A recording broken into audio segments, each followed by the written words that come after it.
AD Channel. Informasi seputar ASN dan pensiunan. Subscribe dan like video ini. Ada kabar terbaru yang harus Anda ketahui hari ini. Pemerintah akhirnya resmi mengumumkan perubahan besar dalam sistem penggajian dan manfaat pensiun, tetapi perubahan ini ternyata tidak berlaku untuk semua orang. Hanya ada 2 golongan tertentu yang berhak mendapatkan perubahan ini. Jadi sebelum Anda salah paham atau terjebak informasi yang belum jelas, mari kita bahas dengan tuntas apa sebenarnya yang sedang terjadi. Banyak sekali pertanyaan yang bermunculan di masyarakat. Apakah semua pegawai negeri akan otomatis mendapatkan kenaikan gaji? Apakah semua pensiunan akan menerima manfaat baru?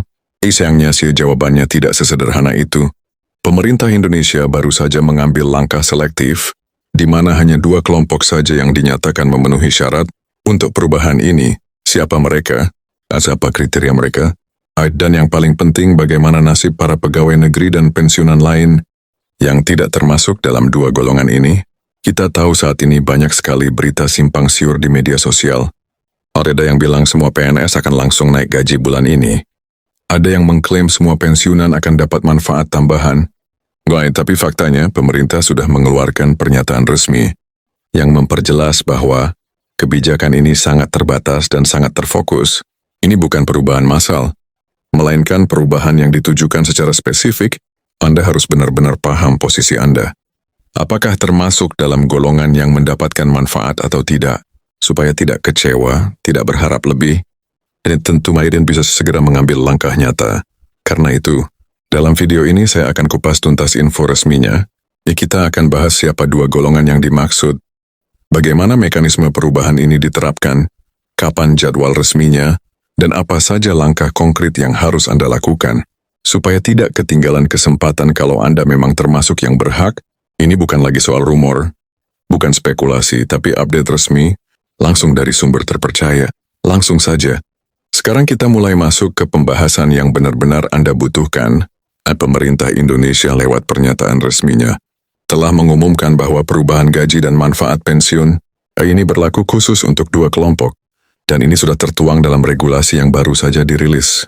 Tidak semua PNS dan tidak semua pensiunan otomatis mendapatkan kenaikan atau tambahan manfaat, karena ada kriteria yang harus dipenuhi. Ini bukan perubahan umum untuk seluruh aparatur negara, melainkan perubahan yang ditujukan untuk kelompok yang memenuhi syarat tertentu yang sudah sangat diperjelas. Jadi kalau Anda saat ini adalah PNS aktif atau pensiunan, sangat penting untuk mengetahui di mana posisi Anda berdiri dalam kebijakan ini. Apakah Anda termasuk dalam 2 golongan itu? Ataukah justru Anda harus bersabar sedikit lebih lama, karena gelombang perubahan berikutnya masih dalam proses? Kita bahas sama-sama dengan detail di sini, supaya tidak ada keraguan sedikit pun. Yang pertama harus Anda pahami adalah, mengapa pemerintah membuat perubahan ini secara terbatas? Banyak orang bertanya, kenapa tidak semua PNS atau pensiunan langsung mendapatkan manfaat yang sama? Jawabannya ternyata cukup masuk akal. Pemerintah sedang melakukan pendekatan bertahap agar anggaran negara tetap stabil. Dengan perubahan fiskal yang terjadi belakangan ini, termasuk berbagai program prioritas nasional yang memerlukan pembiayaan besar, maka pengelolaan gaji dan manfaat pensiun pun harus disesuaikan secara cermat. Tidak bisa sembarangan dibagi rata tanpa melihat prioritas. Oleh karena itu, pemerintah memilih memperbaiki dulu kondisi keuangan untuk 2 kelompok yang dianggap paling membutuhkan dan paling berhak untuk diprioritaskan saat ini. Kelompok pertama yang mendapatkan perubahan ini adalah para PNS aktif yang berada pada jabatan fungsional tertentu yang dianggap memiliki peranan vital dalam pelayanan publik dan reformasi birokrasi. Kelompok ini dipilih karena kontribusinya langsung berdampak pada pelayanan masyarakat, dan pemerintah ingin memastikan mereka mendapatkan penghargaan yang layak atas kinerja mereka. Mungkin bayangkan saja dalam banyak kasus jabatan fungsional, ini memikul tanggung jawab berat, seringkali bekerja di luar jam kerja normal, dan menanggung beban administrasi yang cukup kompleks. Mereka ini yang menjadi garda depan pelayanan negara kepada rakyat. Karena itulah, pemerintah merasa sudah waktunya ada penyesuaian kompensasi yang lebih adil untuk mereka. Sementara itu, kelompok kedua adalah para pensiunan dari jabatan-jabatan tertentu yang selama masa aktifnya memiliki peran strategis dalam pembangunan nasional. Mereka ini adalah orang-orang yang mungkin sudah puluhan tahun mengabdi membangun pondasi-pondasi utama yang hari ini bisa dinikmati masyarakat luas. Jadi, meskipun mereka sudah tidak aktif bekerja, jasa dan kontribusinya tetap diakui, dan melalui perubahan ini, negara ingin menunjukkan apresiasi yang nyata terhadap dedikasi mereka.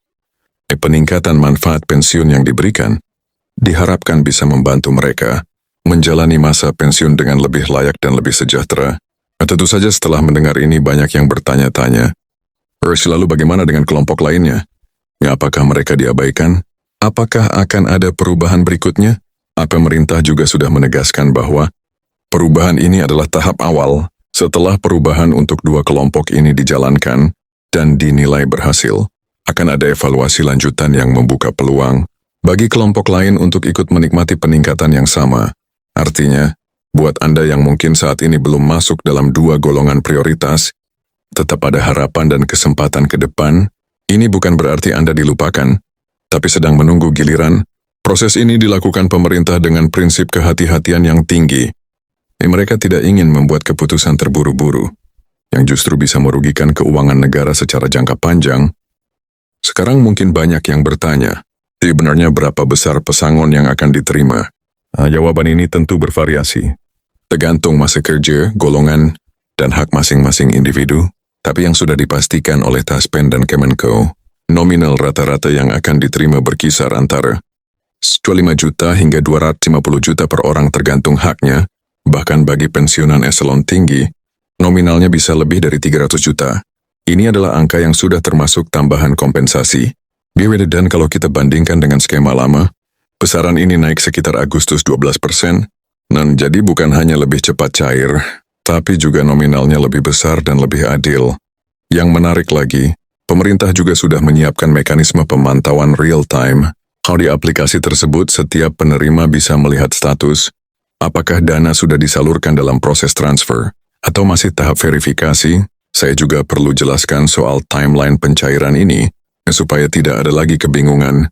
Berdasarkan konferensi pers yang disampaikan oleh Direktur Utama Taspen dan Menteri Keuangan minggu ini, pencairan tahap pertama dimulai dalam waktu 5 hari kerja setelah pengumuman resmi data final ini. Artinya minggu ini proses transfer sudah dimulai secara bertahap. Pencairan dibagi dalam 3 gelombang.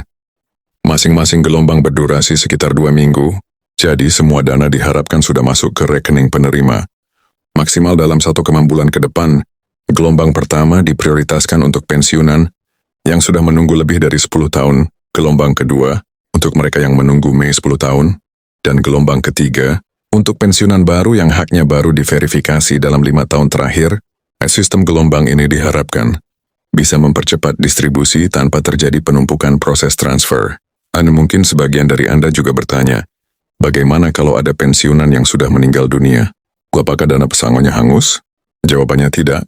Dalam skema baru ini, jika penerima sudah wafat, hak pesangonnya otomatis diwariskan ke ahli waris yang sudah terdaftar. Jadi sekali lagi saya tegaskan, ini adalah momen yang sudah ditunggu-tunggu. Data final penerima pesangon sudah resmi disahkan.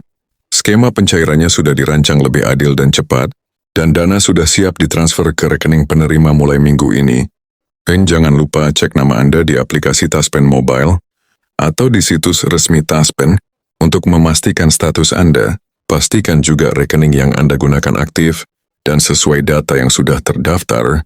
Kalau ada perubahan rekening atau data, segera lakukan konfirmasi lewat fitur konfirmasi akun penerima. Dengan begitu, dana Anda bisa masuk tepat waktu tanpa hambatan. Jangan sampai ketinggalan informasi terbaru seputar gelombang pencairan, jadwal transfer, dan tata cara pengecekan data. Simak terus video selanjutnya, karena di bagian selanjutnya saya akan tunjukkan langkah-langkah praktis agar pencairan pesangon Anda berjalan lancar dan cepat. Salam Ad Channel.